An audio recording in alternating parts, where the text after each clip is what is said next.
I know when I talk to so many entrepreneurs, what overcomes the risk? What keeps them going when they get a rejection of some kind? What helps them overcome the challenges? It's their. That is Amy Collins. She is the co-founder of the Beignet Fest with her husband. What she's talking about right there, well, every single entrepreneur faces challenges every day and they keep coming. She shares how to overcome those challenges, whether you're starting a business, whether you're starting a festival. And what a cool festival. And there's a purpose behind this festival. Any parent will appreciate. Any parent, because there's a cause behind this festival that she's going to reveal in this show.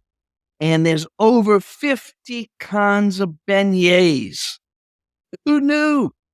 This episode warning is going to make you very hungry. Now, my name is Ewell Smith. I am the host of the CloseTheDeal.com podcast. Now, let's begin the show. Amy, I want to welcome you to the CloseTheDeal.com podcast. As a local New Orleanian, I've got to ask you this, and we're coming on the heels of another event. I'll bring that up in a second, but I asked the same question. I'm curious to see what your answer is. What is your favorite place to take a client or whoever it is you're trying to do business with? Where do you take them to do business and hopefully close the deal? So Ewell, thank you for having me. My favorite place to close the deal has to be Ralph's. Oh, I like Ralph's. I like the atmosphere, and I think they do a really nice job. It's a fine dining experience, yet they get you in and out. Mm-hmm. And I just really like it. And so I feel like I can do business there. So for anybody from out of town listening to this, is Ralph Brennan is the owner of Ralph's on the Park. And he's one of the iconic Brennan family members. And they do everything she just said is spot on. They do a phenomenal job. And it overlooks the New Orleans City Park, which is beautiful, a beautiful place to be in the city of New Orleans. Yeah. All right. My favorite question. What are you grateful for today or from the past? Who or what are you grateful for that helped you get you where you are today? So I'm most grateful for my parents in getting me where I am today. Mm-hmm. They provided a solid foundation. Mm-hmm. And as a parent myself, now I respect tremendously the room they gave me to grow into myself as a young adult, but also the structure they provided me so that I was on solid footing when I started to take advantage of that independence and freedom that they provided. Mm-hmm. Beautiful combination. And I look back and I think about all the things that I feel most passionate and most strongly about and the values, and they all came from my parents. Wow. I can remember speeches at the dinner table, and I don't know that happens as much today as it does or as it did when I was growing up. And so I'm super, super grateful for them. I make sure they know it, and I try to emulate what they did for me with my kids. And that time around the dinner table, in some ways, those are forgotten times with a lot of families getting around the dinner table every day at the same time. And it's not, and maybe it's not even a life lesson that's trying to be taught. It's just caught because of the conversation, how they handled themselves. Yeah. And social media and phones today make it so hard. We had the Channel 4 news on here in New Orleans. That was the thing to do at dinner time. But I can remember my mom turning the sound off while we ate. Things like that, just little things. But there's so much competition for our attention today. And our lives are just jammed with activity and media and ways to be in contact with other people beyond just the people you're sitting in front of. Yep. It's hard. Yeah. I'm really grateful for my parents and the structure, yet the freedom they provided. It was great. That's fantastic. All right. You saw a problem or an opportunity in the marketplace, and you took a huge leap of faith to do this on top of everything else you do running a PR agency. What was that? What was the opportunity that you saw, a glaring opportunity? So I have to give the credit for the idea to my husband. But together we developed the Beignet Festival. And here in New Orleans, it's become a premier fall festival. Celebrates, of course, the iconic beignet. And the opportunity we saw was threefold. One is we were parents of a newly diagnosed toddler with autism. And there were gaps in services and programs for children with autism here in New Orleans that we wanted to try and fix and help. So that was the first opportunity. Number two, my husband said one day, you realize that the beignet has never had its own festival? And that's like saying the lobster in Maine hasn't had its own festival. No kidding. Peach Yes. in Georgia. And so that was another opportunity we saw. And then the third thing was my husband was at a crossroads in his career. And it was a chance to get back to what he had done as a young professional in marketing and producing events. And so we put all of that together and did what any couple in New Orleans who goes to Jazz Fest every day would do. We created a festival out of nowhere. And it's become something that 10 to 12,000 people attend on one day in the fall. And this year we have 50 different kinds of beignets. And we've raised hundreds of thousands of dollars for nonprofit programs that serve children and families with autism. And we're 6 years in, minus 2 years of the pandemic. But we were off. Yeah. Now, starting a festival on top of your day job, that's a lot of work. What are some of the challenges for somebody who said, you know what, I'm going to start a festival? Because we have another friend in the PR industry who just started a festival, and yours is on the heels of that one. It's the coffee festival. And that too was something that had never happened in New Orleans, or in the United States for that matter. So these are two amazing new festivals for a market that was never served. What are some of the and I'm watching him go through some of his challenges. We're recording this before his happens, and I know what he's going through. Yeah. Somebody's considering this. What are some of the challenges you faced, and maybe share some of the ways to get started? Yeah, sure. So the first challenge is funding. With any entrepreneur, you got to go find your startup capital. And with a festival, and especially one for a nonprofit foundation, we first look to corporate sponsors. Both my husband and I had the advantage of, getting degrees in the field and having past experience in producing marketing events. And I had a fairly extensive nonprofit background, having run an organization after Hurricane Katrina that had a festival itself. And so knew the game. And I had relationships I could go to and say, hey, give us $10,000, $25,000 based on an idea. I did make my husband write a business plan, which I took around and got the funding based on. So we did all the things you would do for any startup and in that regard. And that's a key to success, is getting corporate sponsorships to underwrite the cost of producing the festival. Festivals are expensive. People don't realize how expensive. And so to maximize your bottom line, you've got to optimize your funding from corporate sponsors, and then you've got to get gate proceeds, get admission fees. And there are other revenue sources, but those are the main two that you've got to make sure you're capitalizing on. Let me pop in here for a second. This episode is being brought to you by Franchise and Funding. And if you've ever considered starting a business, it's a lot like starting a festival. It's challenging.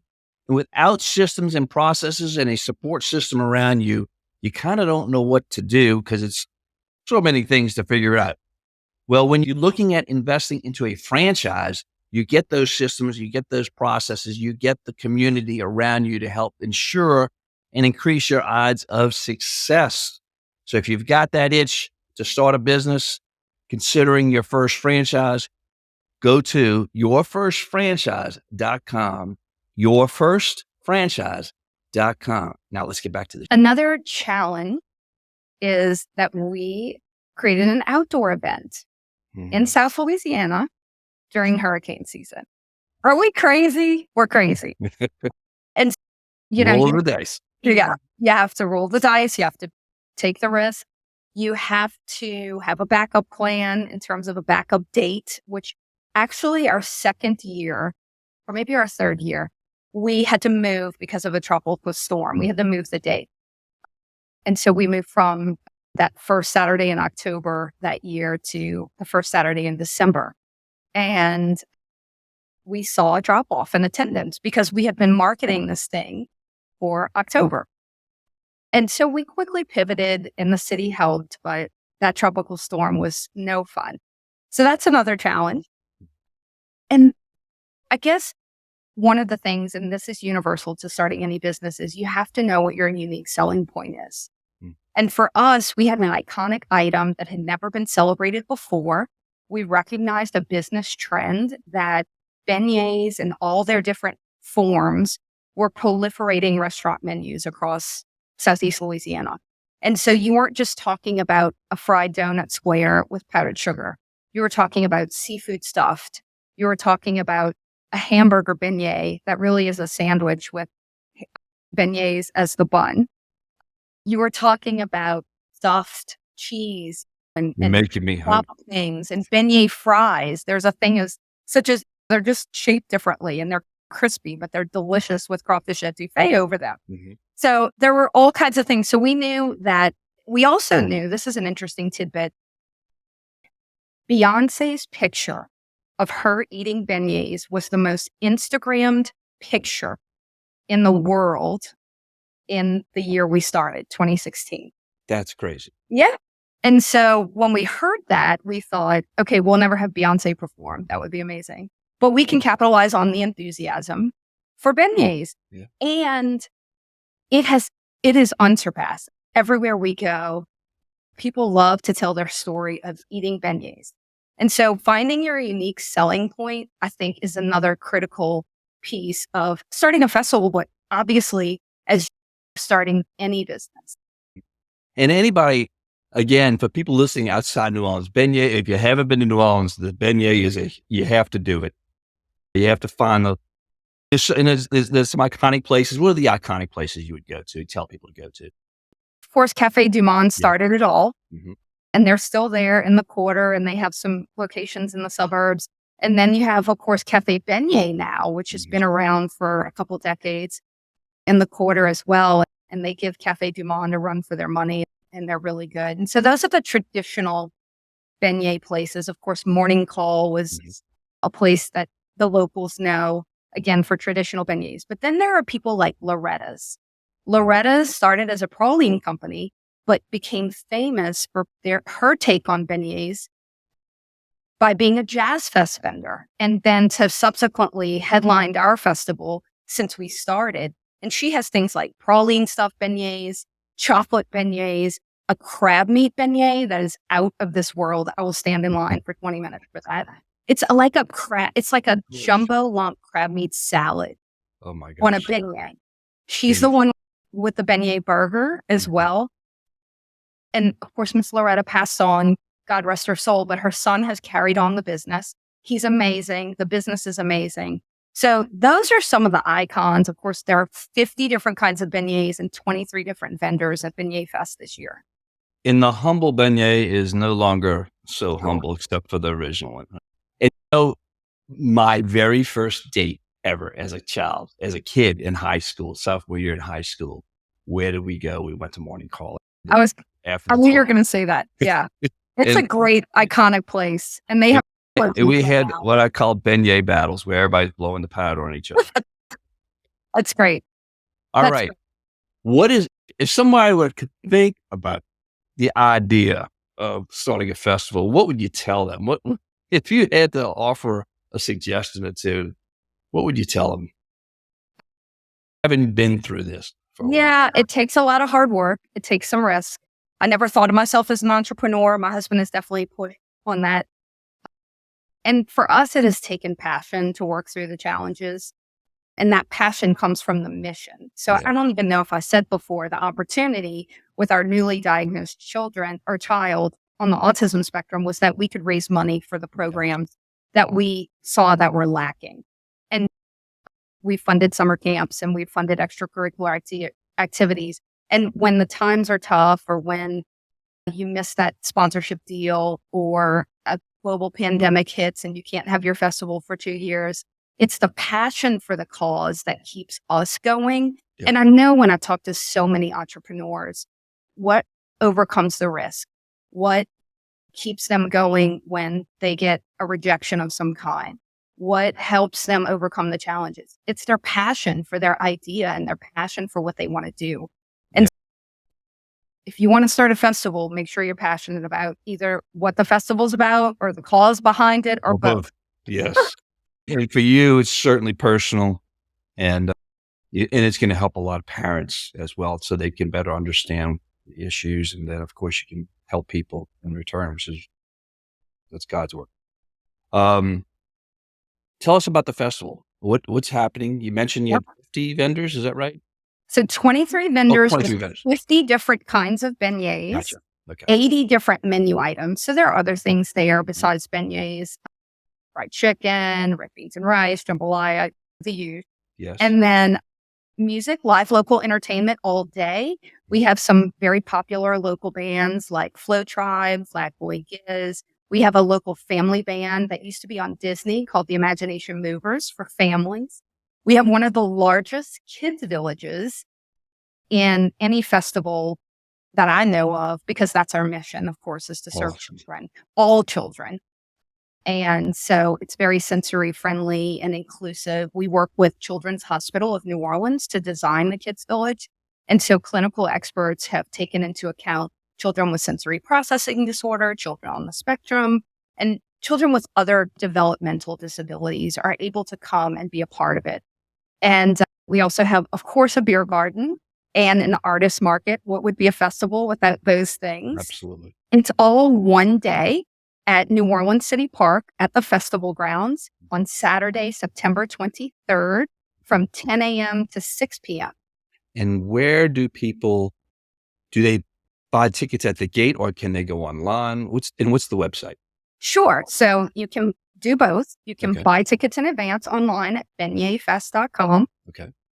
And then you can also get them at the gate. Now, one thing is tickets prices go up on the day of the festival. So we want people to buy tickets in advance, and that way they don't have to stand in line to buy them at the gate. We have VIP tickets and we have general admission tickets, and kids 12 and under are free for general admission because, again, we want to make it as inclusive and family friendly as possible. And how do you spell beignet? So those from Beignet Fest. I should have said in my tips for how do you start a festival, learn to spell the name of the thing you're celebrating. So that took us a while, but it's BEIGNET fest.com. BeignetFest.com. Fantastic. Amy, I wish you all tremendous success. I will see you all out there. And folks, join us. If you're in town, make sure to check out the Beignet Fest. Thank you, Amy. Thank you very much. And that's a wrap with Amy Collins. I hope to see you at the Beignet Fest, and all for a terrific cause. And Amy and her husband have done such a phenomenal job. And she shared her passion for this. She shared the real mission behind this. And that is what keeps us powered when we're serving others. And she does it at an extraordinary level and took on a lot of risk to do this. And that is how you power through those risks, when you find that purpose larger than yourself. Now, I hope to see you there at the fest, the Beignet Fest. And I'm glad you're here, part of the closethedeal.com community. I appreciate you being part of it. We'll look forward to seeing you at the next episode. Now, you know the drill. Be intentional and make it a great day.